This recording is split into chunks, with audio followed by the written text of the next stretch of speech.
Nuestro Padre Celestial, es nuestro privilegio acudir a ti, porque en ti están todos los tesoros en Cristo Jesús, los tesoros de la eternidad, los tesoros de la magnífica luz que viene de ti, Padre. Bendícenos en esta tarde al estudiar las Escrituras y permite que todos tus hijos se regocijen en la perfección y la completa persona de Cristo como nuestro Salvador. En el nombre de Jesús. Amén. Amén. Bueno, saludamos a nuestro acompañante, ¿no?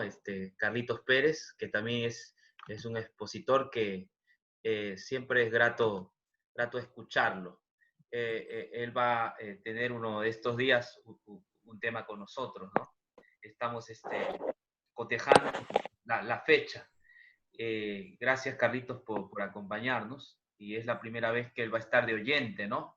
Pero yo quiero decirle que este es un estudio. Yo en ningún momento me ofendo si alguien quiere contribuir o quizás mencionar algo distinto, ¿no? Porque creo que en el conocimiento es relativo, ¿no? No me cierro a otros conocimientos, no creo, no soy cerrado a mirar de una manera distinta lo que quizás yo estoy mirando y no me doy cuenta, ¿no? Entonces, en ese aspecto, quiero mencionar que si en el estudio de ahora hay alguna cosa que acotar o de pronto de corregir, estoy dispuesto a poder escuchar, ¿no? Con un espíritu cristiano, con un espíritu de respeto y para ser mutuamente edificados en la fe. Así que por mi parte no vayan a pensar que yo me ofenda, no es mi estilo. Siempre me ha gustado el escuchar al otro, la una a aprender, ¿no? Yo he cuestionado por años que haya personas tan cerradas, ¿no?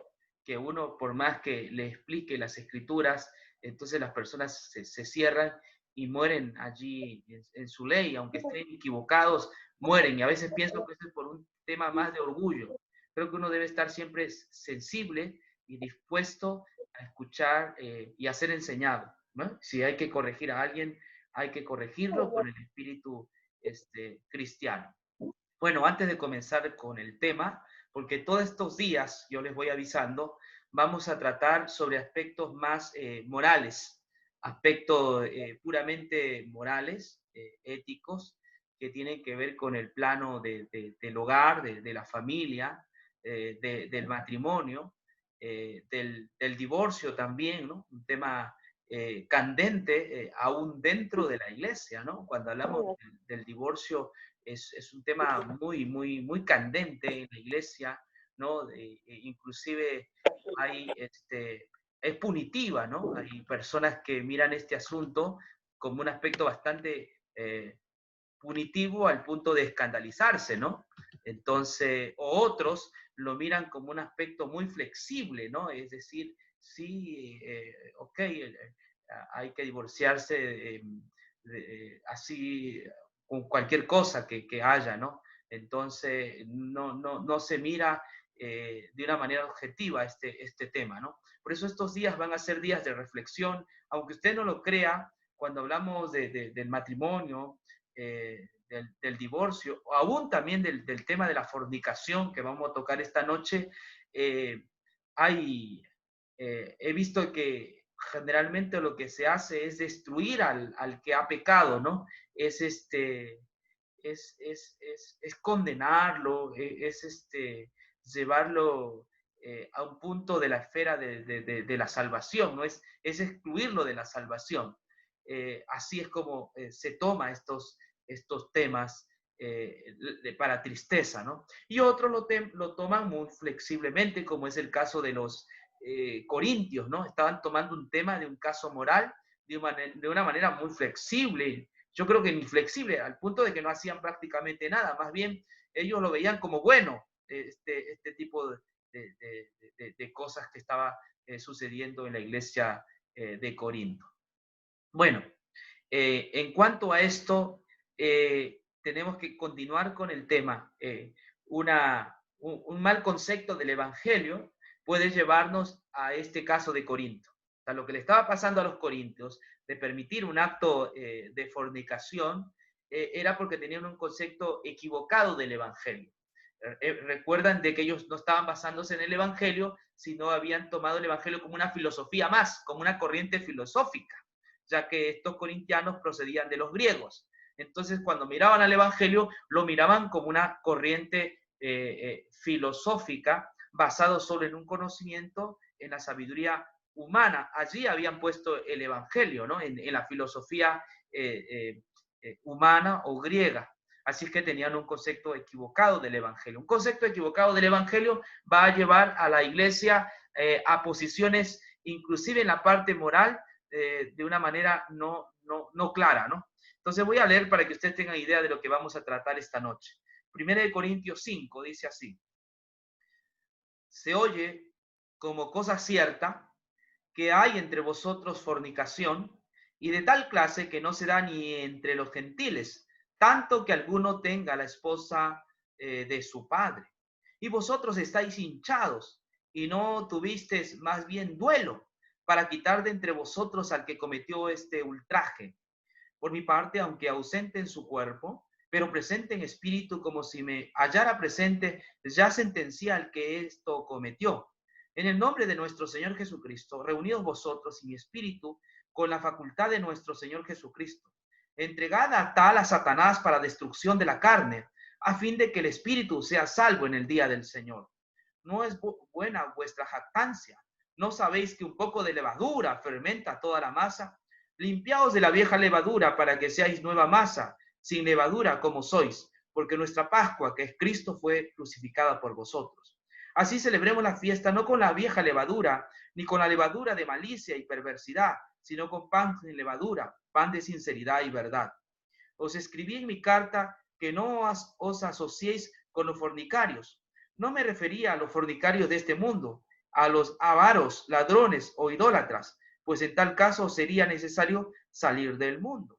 Más bien os escribí para que no os asociéis con ninguno que llamándose hermano sea fornicario, avaro, idólatra, malediciente, borracho, ladrón, como aún así, ni aún comáis, dice, ¿no? Porque ¿qué razón tendría yo para juzgar a los que están fuera?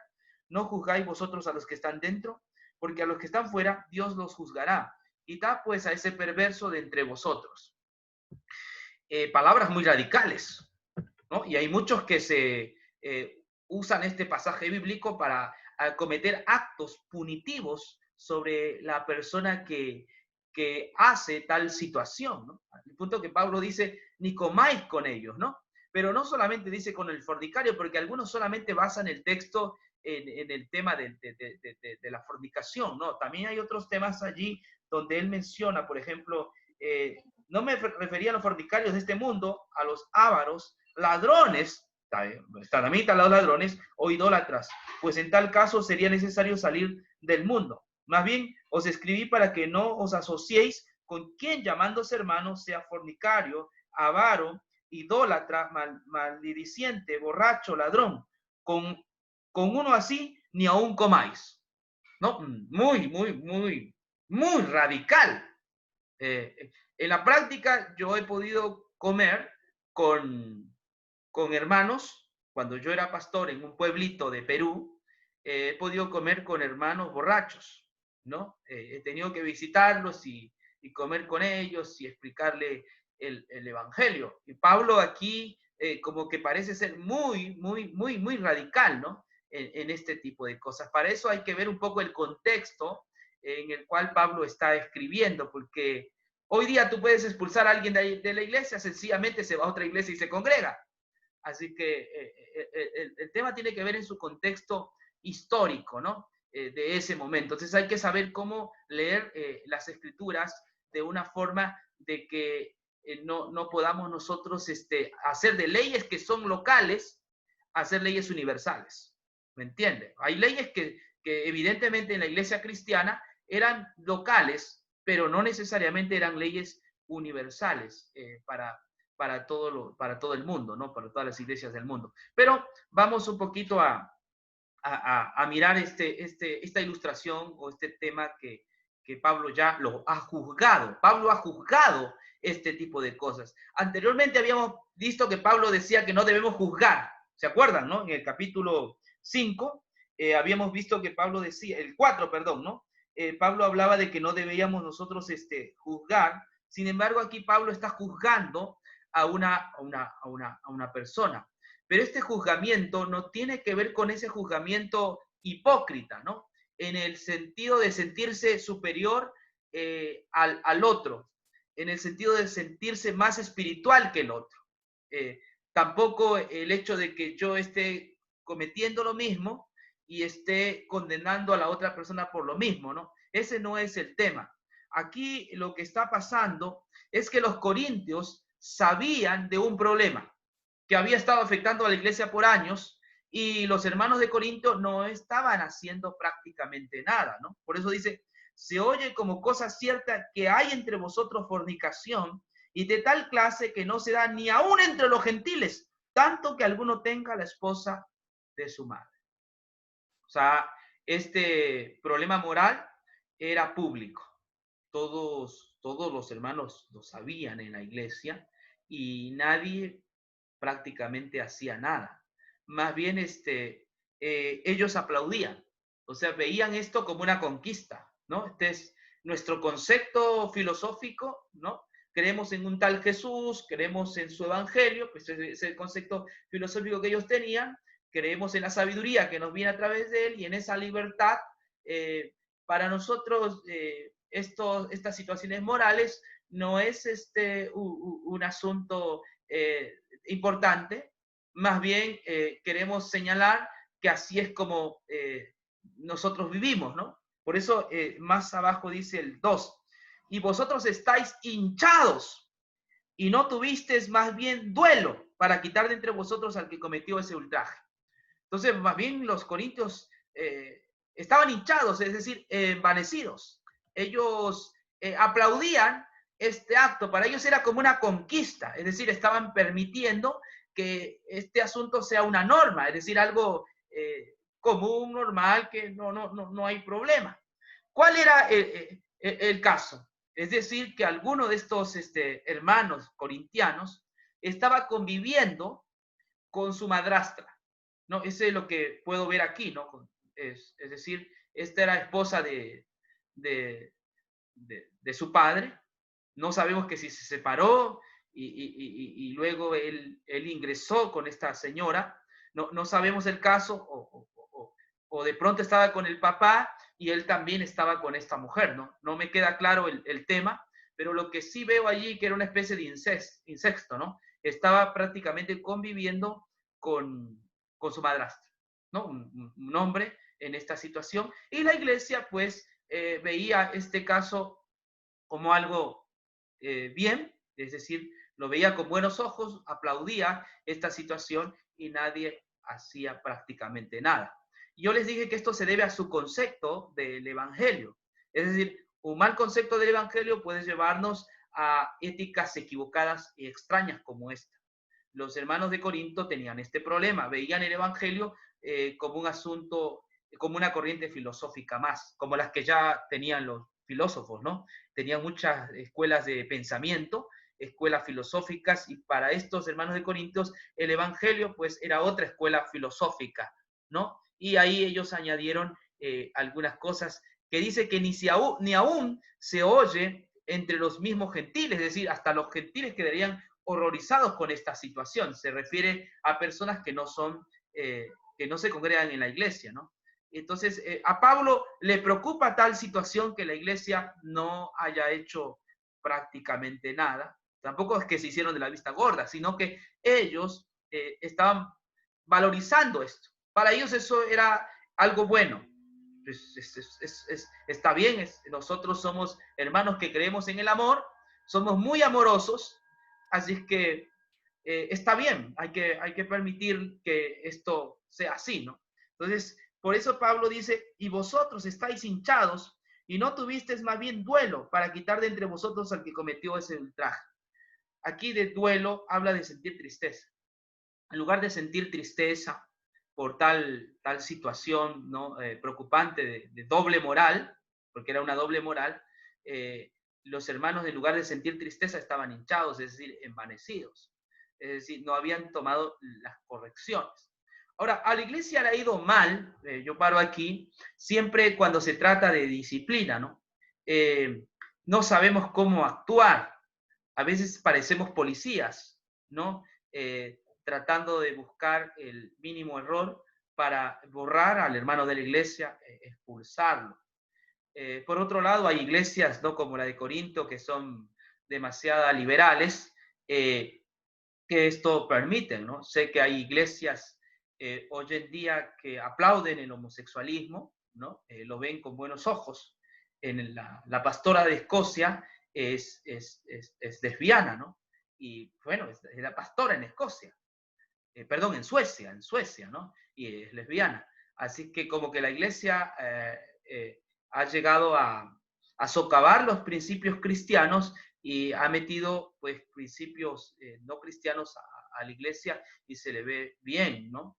Pero Pablo vemos que no. El cristianismo tiene una ética de vida, tiene una vida que es moral, pero también debemos ser muy cuidadosos a la hora de tratar con una persona que ha errado.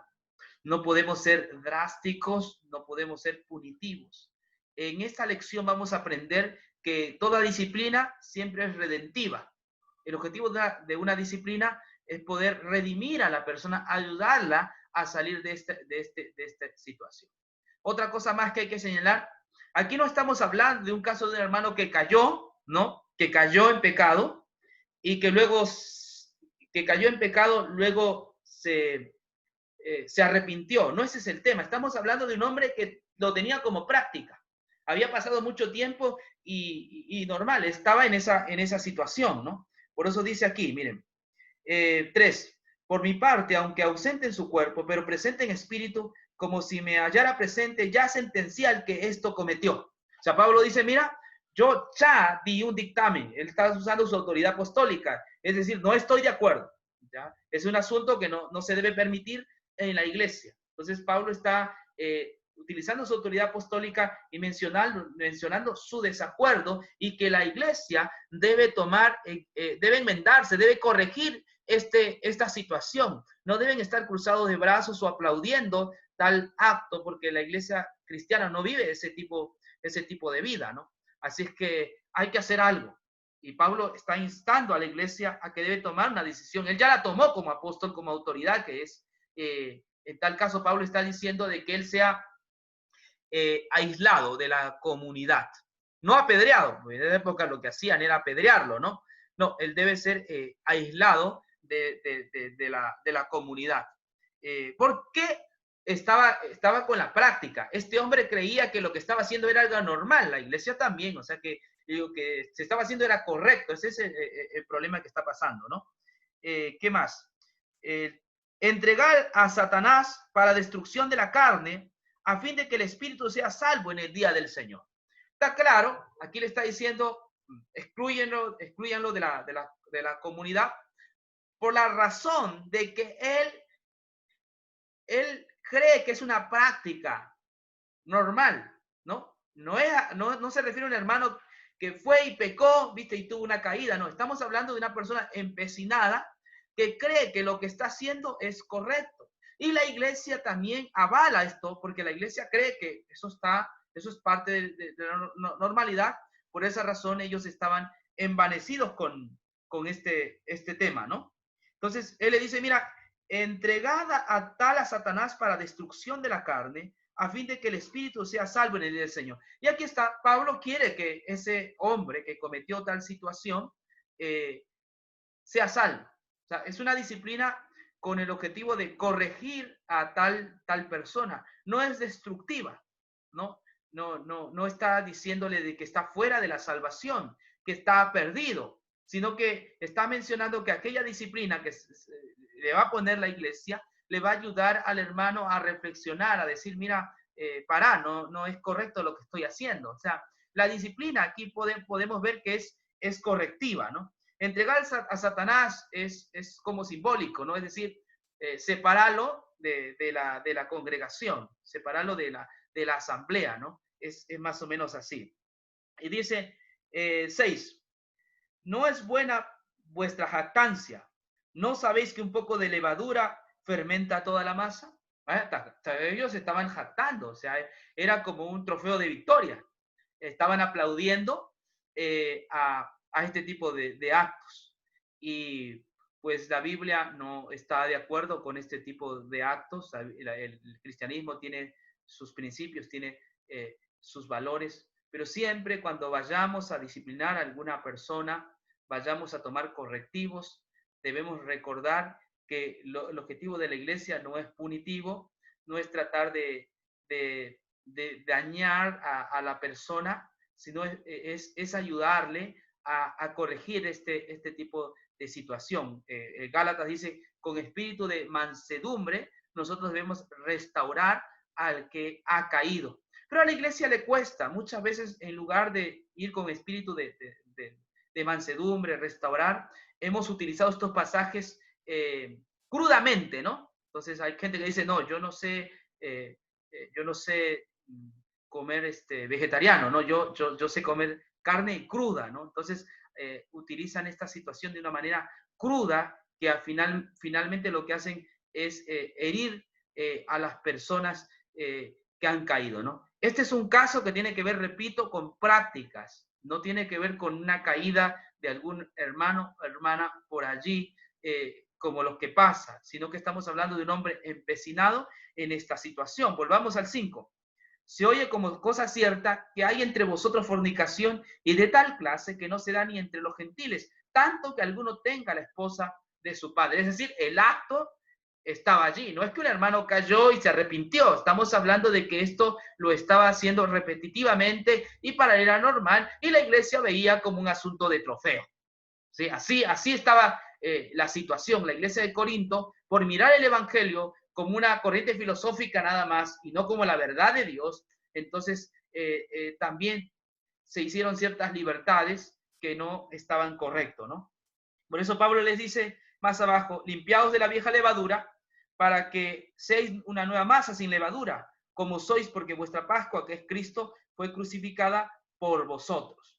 Aquí dice un poco de levadura, leuda toda la masa. O sea, el problema es que si ustedes siguen con este tema, bueno, habrá más personas que tendrán los mismos problemas y la iglesia se convertirá pues en una especie de infierno, ¿no? Entonces, Pablo dice, cuidado, un poco de levadura, leuda toda la masa. En cuanto a Gálatas, era un poco de levadura de legalismo, ¿no? Leudaba el evangelio.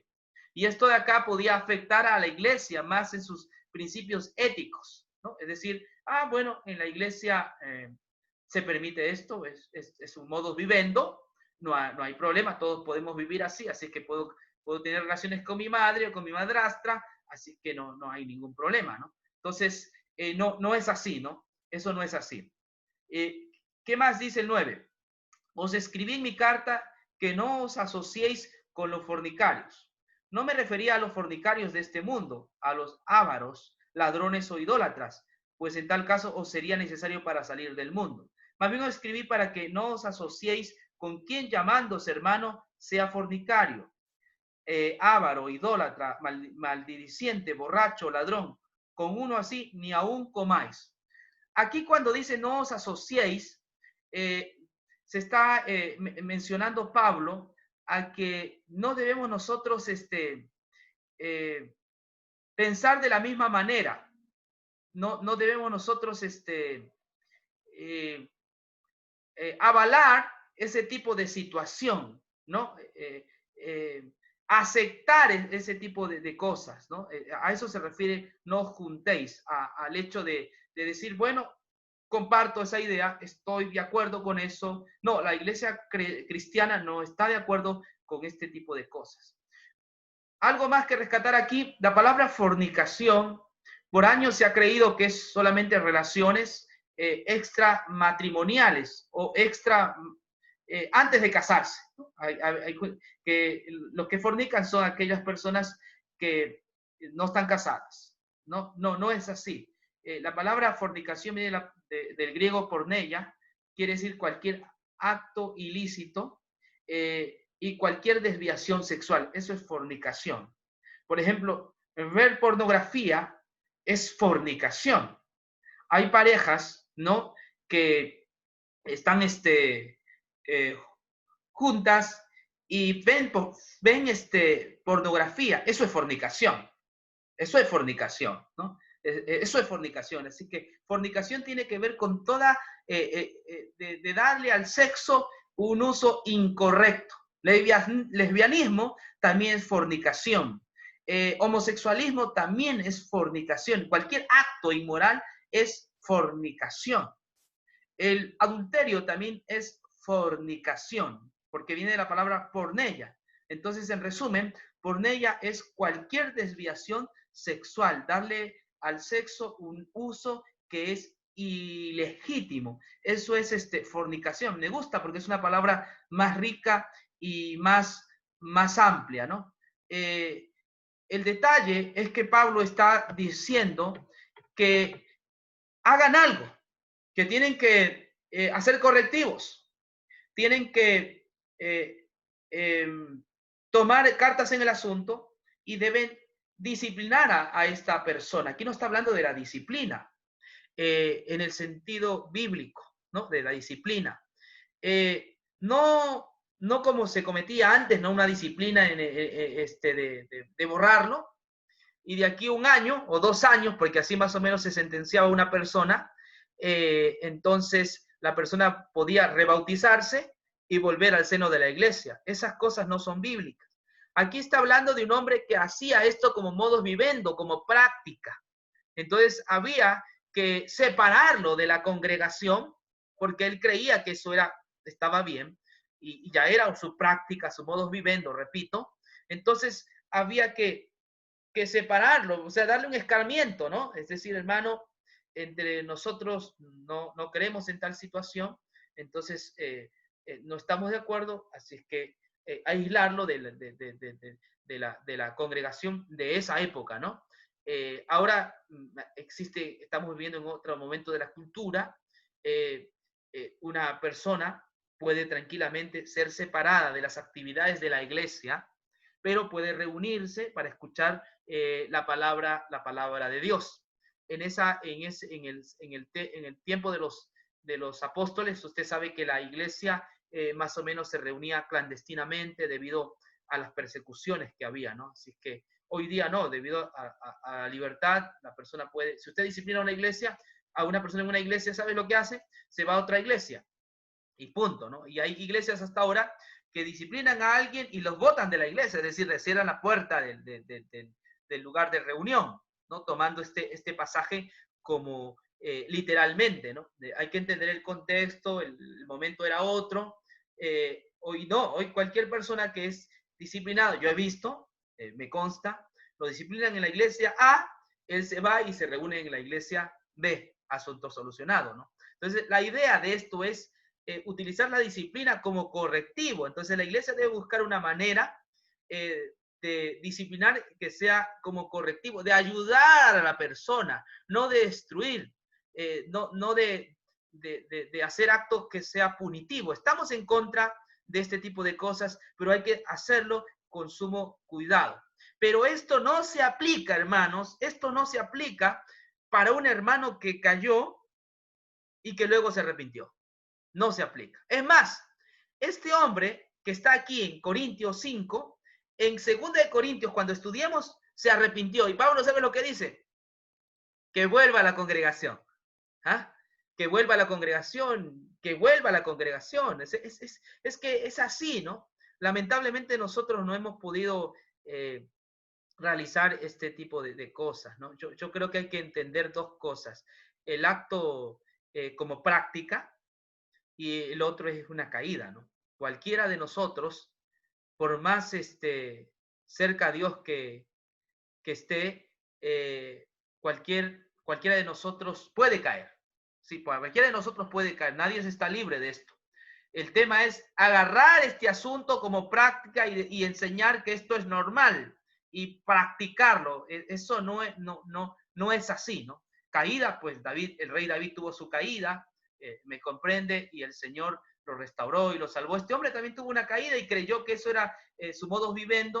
Finalmente se arrepiente, dio resultado a aquella disciplina y él volvió pues entre la congregación. Pero esto no es un asunto de que alguien tiene una caída y a rajatabla, ¿no? Porque si se arrepentía, no había problema, él podía ser admitido en la congregación, no había problema, no, este hombre estaba empecinado en hacer lo mismo, ¿no?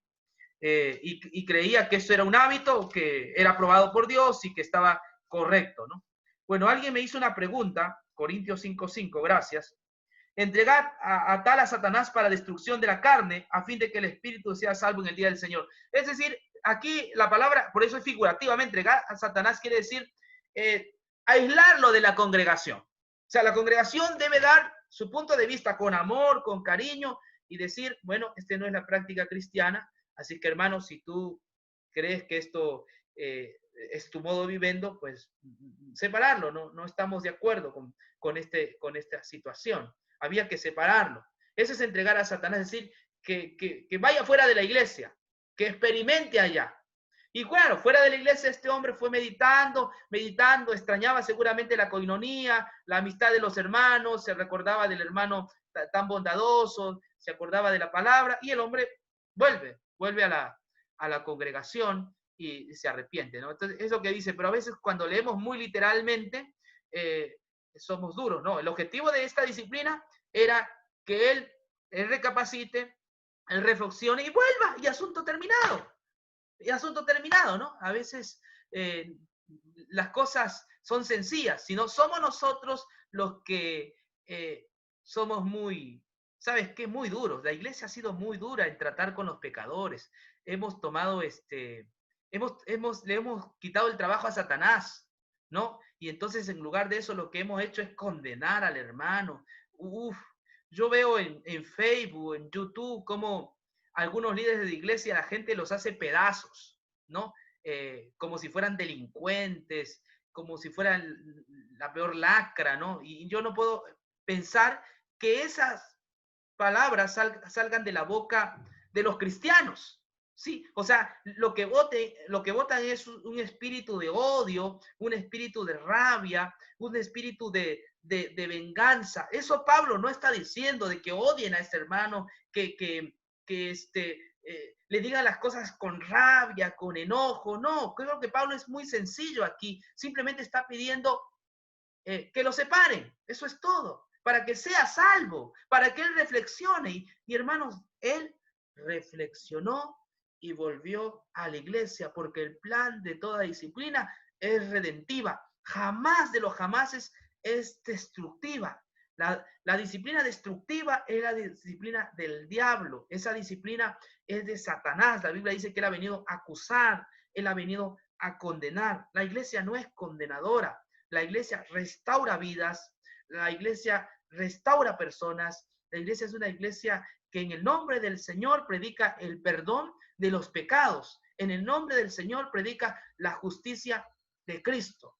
Pero estamos en contra de todo hermano o hermana que en lugar de disciplina lo que hace es condenar, lo que hace es hacer ver a la persona como si fuera la peor persona del mundo o la peor persona de la tierra. No es nuestro objetivo. Hay que ayudar. Pero si usted me pregunta si yo visitaría un hermano, sí lo visitaría. Y si es que ese hermano ha caído, yo sí comería con él, porque yo no estoy participando de su pecado. Lo que Pablo está hablando es participar de eso. Ahí sí nosotros tenemos que cortar esa situación, porque no es permitido de que yo participe de lo mismo en ese aspecto. Pero si yo tendría que comerme, y he hecho que he comido con algunos de hermanos que han caído y que me han contado que eso es su práctica, su modo vivendo, pues he comido con ellos, los he visitado y no creo que haya estado obrando mal, porque yo no participo y ni creo en tal cosa. Mi objetivo ha sido redimirlo, mi objetivo ha sido ayudarlo. Aquí Pablo está hablando de otro tipo de cosas, está hablando en el aspecto de compartir, ¿no? En ese sentido, no, no hay que compartir ese tipo de cosas, hay que aislarse. Bueno, y en el contexto corintiano, debido a que los corintianos eran promiscuos, el tema del sexo era común allí en esos lugares, ¿no? Común, había que poner un freno y ver que la iglesia pues tiene valores muy distintos a lo que la ciudad estaba corrompida y hacía, ¿no? Creo que en ese momento era necesario. Hoy vivimos una época democrática y se puede hacer correctivos, pero no se puede decir que tal persona no entre a la congregación. Puede entrar, pero ya no puede tener el uso, ¿no? de cargos en la iglesia, como es el caso de diácono, anciano, ¿no? Cosas por el estilo. Así es que yo he concluido aquí, dejo para los aportes. Carlitos, te escucho, hermano. Yo sé que tienes algunas preguntas o de repente poder mencionar algo que obvié o no lo tomé en cuenta. Vamos, Carlitos. Está apagado tu micrófono.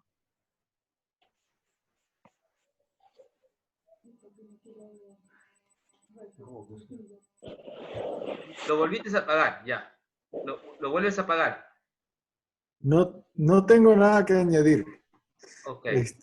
Está muy bien y me alegro mucho que hayas mencionado el aspecto, solamente recalcar lo que dijiste, el aspecto donde tú dices, el propósito de toda disciplina es restauración, no es el propósito de destruir. Si alguien ha caído en pecado, es necesario restaurarlo. Y me alegro de que Pablo haya mencionado aquí la cuestión de Cristo como nuestra Pascua.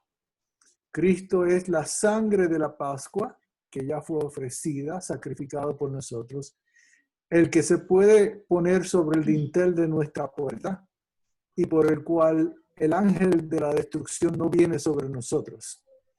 Así que es muy bonita el llamado que Pablo hace aquí a la cuestión de la Pascua y de la masa y de la levadura y diciéndonos que nosotros somos sin levadura porque Cristo, nuestra Pascua, ya fue sacrificado por nosotros. Entonces, ¿qué mensaje se le lleva a una persona que ha sido obtenida en pecado? Pues yo diría que el mismo mensaje que le dio Jesús a la mujer que fue hallada en pecado y que fue traída delante de él. Su crimen había sido claro y había estado expuesta a la ley, y la ley requería la muerte tanto de ella como de aquel que había participado con ella. Entonces, una situación semejante que requiere las palabras de Cristo. Ni yo te condeno. Amén. No peques más. Deja esta cuestión de esta costumbre. Te está haciendo daño a ti, hace daño a la iglesia, nos representa mal delante del mundo, nos representa mal delante de la gente religiosa que está buscando para también hacernos daño. Así que es muy bueno que se vea esto como una medida preventiva para males peores, para evitar que el evangelio sea causa de escándalo para otras personas. Y me gusta mucho que hayas mencionado lo de 2 Corintios y deberías leerlo, porque realmente el consejo de Pablo a la iglesia es muy tierno y dice, por favor, vuélvanlo otra vez, vuélvanlo para que no sea angustiado de tal manera que el hombre se pierda. No estamos buscando eso. Así es. Gracias. Muy bien, oportuno. Algo que me queda claro, es por el Evangelio, ¿no? Porque si no, el Evangelio corría el peligro de ser eso, corriente filosófica, y no la verdad de Dios. Así que ahí estaba también en juego el Evangelio, en esos asuntos que aparentemente son menores. Pero el Evangelio corría peligro, la gente iba a decir, o sea, esos del Evangelio son así, ¿no? Y entonces no iban a entender el Evangelio. Sí. Pero yo veo aquí que Pablo toma acción rápidamente, aún por la carta, lejos. Él tomó su autoridad como apóstol. Él sabía que ese problema iba a traer otros problemas. Así que él él hizo que ellos cortaran inmediatamente el problema de la raíz para que no siguiera. porque ese problema afecta a la iglesia, a los hermanos débiles mayormente. Y entonces ahí había mucho griego, quiere decir que esa iglesia, los griegos pensaban mucho en cuanto al sexo, para ellos eso era para ellos, pues, como comer pan todos los días. Así Escucha, que, hermana Lidia, aquí en Quito estuve viendo un documental, en Quito, ajá, en la época del virreinato, era una orgía, los curas, viste, allí, la gente tenía una vida caballeresca en la mañana, pero en la noche, dice este documental, ajá. el tema del sexo era terrible, ¿no? Y entonces me hace pensar la iglesia, la ciudad de Corintio era así, ¿no? Era una ciudad promiscua y los hermanos estaban en medio de ese lugar. Y que Quiero también... leerle lo que ellos decían. Ellos decían, tenemos la cultura griega, decía, tenemos amantes por amor del placer, concubinas para el cuidado diario del cuerpo, pero esposas para que nos traigan hijos legítimos. Así era la cosa. Ese era el pensamiento de ellos, esa era la cultura. Sí, sí, sí. Pero a veces yo siempre pienso, tuve una ocasión donde en la iglesia una iglesia que fui, que asistí mucho tiempo, había una pareja que eran cristianos los dos, pero ellos vivían juntos, no estaban casados. Y a mí me preocupaba siempre eso. Yo decía, pero el pastor no le dice nada, no le llama la atención. Pues ahí yo estaba juzgando, ¿no? Pero me sentía inquieta porque yo decía, caramba, una cosa así afecta a los hermanos más débiles o afecta a personas que están llegando nuevas, que saben que estas personas viven sin casarse por tanto tiempo y están hablando del Señor. ¿Sabes? Es una cosa preocupante. Yo pienso en el sentido de proteger la iglesia. Yo creo que por eso Pablo lo hizo. Ahora entiendo también que el que cae, ¿verdad? Una persona puede caer. Y si se arrepiente, pues amén. ¿Por qué lo vamos a tirar ¿sabes? Lo vamos a destruir. No debemos hacer eso. Pero cuando es una práctica constante, pienso que ya el líder de la iglesia debiera ya entonces tomar un poquito de, pues Era una práctica, era una práctica. Exacto, eso es un problema para mí serio. O sea, hay que ver con la caída de alguien, ¿viste? Sí. Y hay que diferenciar con la práctica, ¿no? Que es diferente. Sí, porque el caso es así que la Biblia, Dios lo dice, claro, la fornicación, el adulterio, ahí los chismosos también están incluidos en la lista, porque la versión que yo tengo dice chismoso. Eso. Así que ni los chismosos se escapan. Sí, okay, sí, sí. Gracias. Yo no sé por qué ese tema es solo el tema del sexo, ¿no? Ahí hay como 3 o 4 cosas, ¿no? Los ladrones también, ¿no? Que lo tienen como práctica, ¿no? En la iglesia. Bien, ¿alguien más? O, si no, sí. Gabriel, cuéntanos. ¿Puedo? Yo también tengo una pregunta. Yo iba a hacer una pregunta justamente. Sí, sí. Pero está bien, doctor, le dejo a usted. ¿Mande?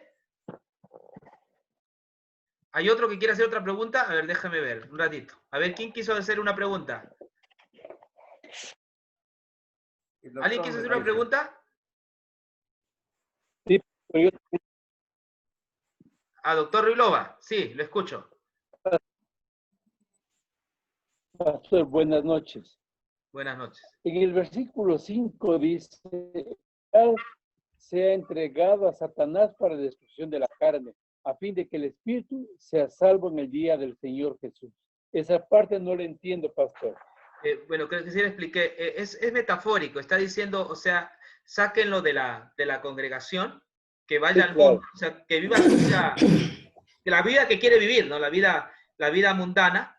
Entonces, para que luego él reflexione y vuelva a la congregación. Que dicho sea de paso, en 2 de Corintios, el hombre es admitido nuevamente en la congregación. Es decir, la disciplina le sirvió, ¿no? Le sirvió. Y lo recibieron con amor, con cariño, ¿me entiendes? Es hermoso recibir a un hermano que ha caído. Nunca destruyamos. Y yo mira, el que destruye, insulta, agrede, te hace ver como si tú fueras el mismo diablo que tienes cachos y cola, ¿vistes? O sea, la persona, nunca crean a una persona que destruye, que su objetivo es utilizar la boca para insultar, para maldecir, para vengarse. Esa persona no está manejada por Dios. La iglesia no se maneja de esa forma.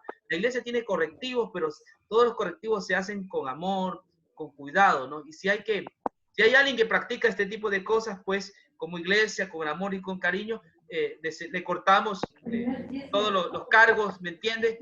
Y él se puede reunir con nosotros, escuchar la palabra de Dios, hasta que él diga, no, hermanos, veo que ustedes tienen mucho amor, mucho cariño, no han reconocido esto, yo reconozco mi pecado, y con alegría lo abrazamos, decimos, hermano, qué alegría saber de que dejaste esa práctica, ¿no? Qué alegría, hasta lloramos de alegría porque el hermano se ha arrepentido, ¿no? Ha vuelto a confiar en el perdón de Dios, en la justicia de Cristo. Y a veces hay algunos que deben caer en pecado, ¿sí saben, no? Especialmente los legalistas deben caer en pecado, porque así nunca van a entender la gracia. Pues. Si caen en pecado, entienden realmente lo que es el perdón, ¿sí? Lo que es la cruz de Cristo. ¿Sí? Algunos merecen caer en pecado. Estoy diciendo una herejía, pero yo creo que el pecado nos ayuda a entender la gracia. Donde abundó el pecado, sobreabundó la gracia. Pero claro, los cristianos no debemos practicar el pecado, pero podemos caerse. El que cree está firme, mire y no caiga. Exacto. Sí, sí. Eso, hermano. Bien, doctor, gracias. Gracias, pastor. Sí. Bueno, finalizamos con alguien más. Gabriel, ¿qué ibas a decir? Yo sé que soy medio revolucionario en estas cosas. Creo que el tema de la disciplina merece un estudio muy profundo, porque no creo, por ejemplo, que Pablo,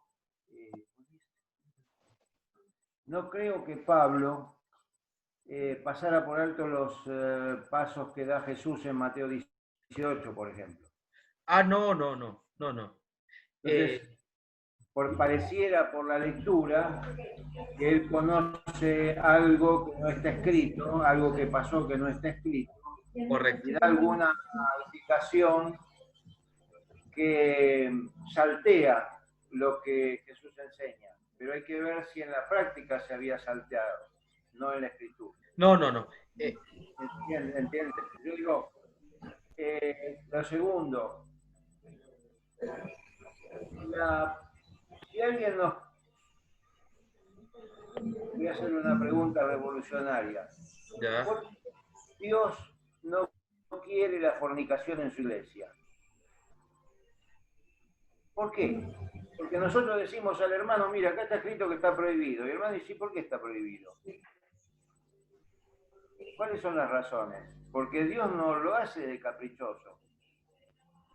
Nosotros muchas veces lo entendemos en términos de que es una orden, y no está mal que lo entendamos así, pero las órdenes que Dios da, aparte de que es soberano para darlas, tienen razones, no son caprichosas. Claro. Así que tenemos que profundizar más eso, no para admitirlo, no estoy diciendo que está mal. Tienen una base mucho más profunda que revela el amor de Dios por nosotros. No, las prohibiciones que Dios establece en forma de consejos u órdenes tienen un profundo sentido de amor, no de digamos, no de agregar ¿cómo voy a decir? Una carga. Es para aliviar, no para cargar. Por tanto, nuestra interpretación de la disciplina tiene que cambiar de raíz. No es que nosotros admitimos a otros, no lo admitimos. Pero tienes dónde poner. Es el otro el que se pone del lado en el que le conviene a él por lo que es bueno o no le conviene a él por lo que es malo. Miren, Jesús a nosotros nos ganó de tal manera que si él quisiera llevarnos, no querramos. Nadie podía decirle nada porque él pagó por todos nosotros. El tema es que son los que no quieren estar con él.